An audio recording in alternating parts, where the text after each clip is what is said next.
बच्चों के दर्शन किए वो कैसे लग रहे हैं? अभी जाएंगे हम। 1 और 2 वाले दर्शन नहीं हुए। अब हम करेंगे। 10th के दर्शन हुए 12 बजे से आएंगे सर हमारे। बच्चों के दर्शन करने के लिए दिल कर रहा होगा अब तो। हाँ जी सर। अब बच्चे भी बोर हो गए घरों में। हम भी बोर हो गए सर। बोर हो गए ना? बच्चों के बगैर सर। हाँ बिल्कुल।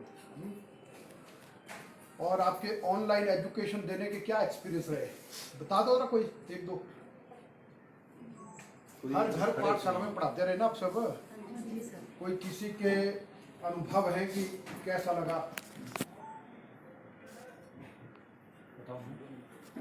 सर आप इंट्रोडक्शन भी दे दो तो अच्छा रहेगा मैडम। सर मेरा नाम सारिका मुझे है, मैं केमिस्ट्री की लेक्चरर हूँ यहाँ पर।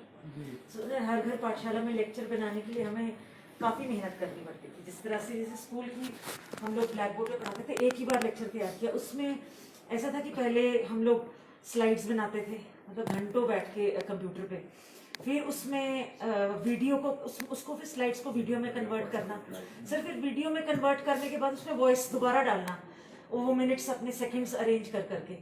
सो it was a tough like to do in the beginning, but then we got used to it and to make the best slide. मतलब स्लाइड जब बन के आती थी तो अपने आप देख के भी खुशी होती थी कि इतना सुंदर हमने बना के कैसे बन गया ये। तो वो अपनी अचीवमेंट में भी सर बाद में बहुत खुशी होती थी। पर पहले तो बहुत, मतलब रात को 12-12 बज जाते थे, किसी कोने में बैठ के अपनी आवाज़ कहीं से टेप कर रही हूँ कुछ कर, तो उसमें थोड़ा तो लगा। अपने लिए तालियां अच्छी बजा नहीं दो सर। ना।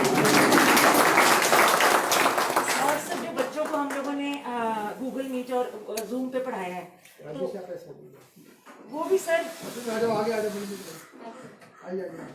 उसमें भी कनेक्टिविटी बच्चों के साथ अच्छी बनती थी सर। ऐसा मतलब अनुभव ऐसा रहा, ऐसा कभी नहीं लगा कि क्लास में नहीं है बच्चे, तो यही लगा कि सर क्लासरूम ही चल रहा है। Thank you. और किसी का कोई एक्सपीरियंस?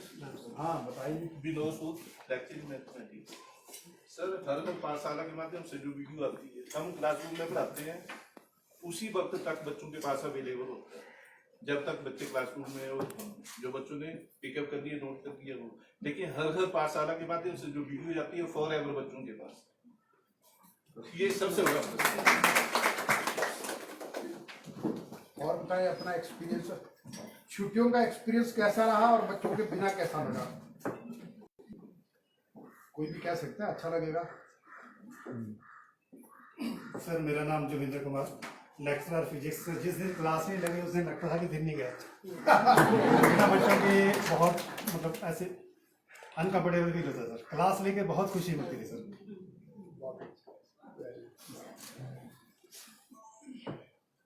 और कोई?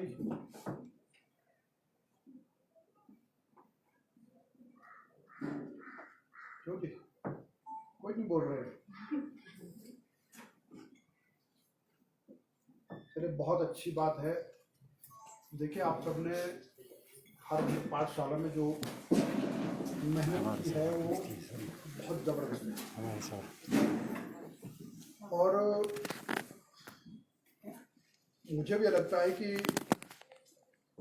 फिजिकल रूप से पढ़ाना तो शायद आसान काम है कि बच्चे सामने बैठे, आप आके लेक्चर दे रहे हैं और बच्चा भी अपना कोई डाउट है तो वो खड़ा होकर के पूछ लेता है कि सर मैडम मेरी प्रॉब्लम भी है, और फिर आप भी बच्चे के साथ आई कांटेक्ट करके बातचीत करते हो तो उसमें अच्छा लगता है।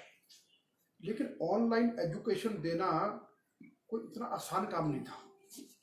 और इसमें तो यह है कि मुख्यमंत्री जी ने जब ये कहा कि ऑनलाइन एजुकेशन हर घर पाठशाला प्रोग्राम को जो है जब लॉन्च किया, तो उसके बाद से लेकर के ही आपने टीचर ने जिस तरह से चलाया, तो उसमें मुझे लगता है कि जितना टाइम क्लासरूम में लगता है उससे कहीं ज़्यादा उसमें लगता है।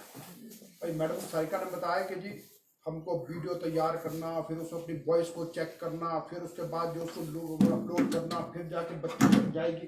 तो ये सब का सब काम करने में यानी कि मुझे लगता है एक क्लास लेने के कई घंटे आपके लगते थे। तो वो सब बार उस सब में आपने अपने घर में रह करके आपको और भी कई तरह के काम होते हैं, अपने बच्चों के काम होते हैं, फैमिली के काम होते हैं, उन सबके साथ घर में रह करके फिर आपको यानी कि बच्चों को पढ़ाई देना ये बहुत अच्छा काम है। इसके लिए मैं आप सबको बहुत बधाई देता हूँ कि टीचर कम्युनिटी ने बहुत अच्छा काम किया। अभी भी जो हमारी क्लासेस स्टार्ट हो रही है, और इसमें मैंने एक चीज़ को पाया कि जहाँ भी गया तो हमारे टीचर स्कूल खुलने के कारण से बहुत खुश हैं। और अभी यहाँ पर जो मैं आपसे बात कर रहा था, तो सबको स्टूडेंट्स के बिना अच्छा नहीं लग रहा था, और लगता भी है कि जब बच्चे मिलते हैं तो बहुत आनंद होता है। और इसलिए यह है कि छोटे बच्चों के बीच में रहना ये भी एक बड़े भाग्य की बात होती है। और हम तो हमेशा कहते हैं कि जो बच्चे हैं ये तो ईश्वर का रूप होते हैं, तो वास्तव में वो होता है। तो इसलिए इसमें सब लोग खुशी, और इसमें ये भी देखा मैंने अभी जो नीचे क्लास में गया तो वहाँ पर 10th क्लास के बच्चे थे, तो बच्चों को हमने पूछा स्कूल आके कैसे लगा, तो बच्चे सब बोले जी सर बहुत अच्छा लगा। कि घर में मजे आते थे तो बच्चे कहते नहीं आते थे। अब इसलिए बच्चों का और टीचर का जो आपस में रिलेशन है ये बहुत पवित्र संबंध है। और इसलिए ये सब जो अब इसके बाद है कि ईश्वर करे कि हम सब लोग भगवान से प्रार्थना करें कि ये थर्ड वेव ना आए, ताकि हम सब अब धीरे से जो हमारी रूटीन की जो लाइफ थी, जो चलता था वो सब चलता रहे। और ये लगभग 1.25 साल सब लोगों ने बहुत खराब देखा, और ऐसा दुनिया में कभी नहीं हुआ होगा। और इतने तक हो गया कि एक दूसरे की शक्लें देखना भी और पहचान पाना भी कठिन होता है। और अच्छे अच्छे जानने वाले जब मास्क पहन के आते हैं तो आजकल बड़ा ध्यान से देखना पड़ता कि हैं कौन। और कई बार बाजार में चलते चलते तो पहचान भी नहीं पाते।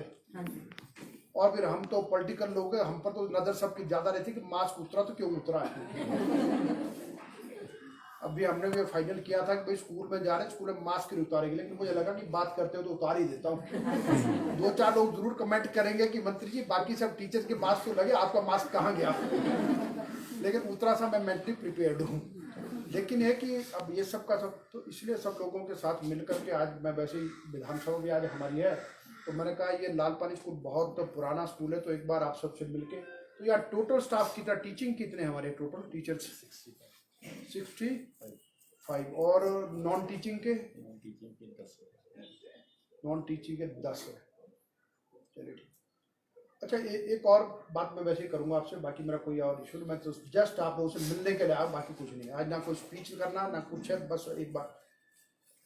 एक और जो मुझे लगता है कि अभी मुख्यमंत्री जी ने 15 जुलाई को एक कैंपेन को लॉन्च किया, जो शायद भारत में अपने प्रकार का पहला इस ढंग का बड़ा एम्बिशियस प्रोग्राम हमारा बन रहा है, और जिसको मैं कहा कि डोनेट ए मोबाइल, और जिसका नाम हमने दिया कि डिजिटल साथी बच्चों का सहारा फोन हमारा। और पिछले साल भी जब ये कोरोना पीरियड चला था तो उस टाइम भी कुछ जगह से इस प्रकार की कंप्लेंट आती थी, कई जगह तो इंटरनेट कनेक्टिविटी का था, और बहुत जगह पर ऐसे भी गरीब बच्चे हैं कि भाई 3-4 बच्चे हैं, मोबाइल घर में एक है, और कई जगह ये भी था कि बच्चे के पास मोबाइल नहीं है, और अभी तक लगता है ऑनलाइन एजुकेशन चलती रहेगी। लेकिन पिछले साल मैंने देखा कि अनऑर्गेनाइज्ड वे में बहुत जगह पर टीचर्स और पेरेंट्स ने बहुत अच्छे काम किए, कि उन्होंने देखा कि भाई अगर अब मेरी क्लास में कोई बच्चा है जिसके पास मोबाइल नहीं, पढ़ने प्रॉब्लम, टीचर ने अपना घर में अगर पुराना मोबाइल पड़ा था तो हम लेते हैं तो कई बार रह जाता, वो बच्चे को डोनेट किया। और कई जगह पर यह भी है कि कईयों ने नए भी दिए। ये काम भी टीचर और पेरेंट्स ने मिलकर के स्टेट का बहुत जगह पर चला, लेकिन वो अनऑर्गेनाइज अपने तौर पर कि भाई किसको क्या लगता है। अब इस बार हमको लगा कि ये काम थोड़ा सा हम इसको इकट्ठा ऑर्गेनाइज करें, तो हमने डिजिटल साथी कैंपेन को समग्र शिक्षा के द्वारा हमने करने की कोशिश की। और अब उसमें अभी हमने ये पाया कि अनेकों लोग ऐसे आ रहे हैं, उसके टीचर भी हैं, पेरेंट्स भी हैं, बिजनेसमैन भी हैं, गवर्नमेंट एम्प्लॉई और भी है, किसान भी हैं, बागबान भी हैं, जो लोग ये कहते हैं कि मेरे गांव में मेरी क्लास में ये गरीब बच्चा अगर पढ़ने की दिक्कत है तो मैं अपना पुराना नया फ़ोन में डोनेट कर सकता हूँ। तो ये कैंपेन हमारी बहुत अच्छी चली है। और परसों हमने एक प्रोग्राम आर्ट ऑफ लिविंग के साथ स्टार्ट किया, और जिसमें हमने कहा कि बच्चों को थोड़ा सा यानी जीवन जीने की कला और योग प्राणायाम इस सब से भी जोड़े रखना, और बच्चों तक, क्योंकि हमको मालूम है कि हमारे साइंटिस्ट एक बात को प्रूव कर चुके हैं कि हमारे बच्चों का जो मस्तिष्क का जो विकास है 85% तक ये 6 साल की उम्र तक हो जाता है और तब तक ये पूरा विकसित हो 85%, 15% ये उसके बाद की जो हमारी रहती है। तो उस समय ये कि हमने कहा कि चलो भाई बच्चों को योग प्राणायाम इन सब चीज़ों से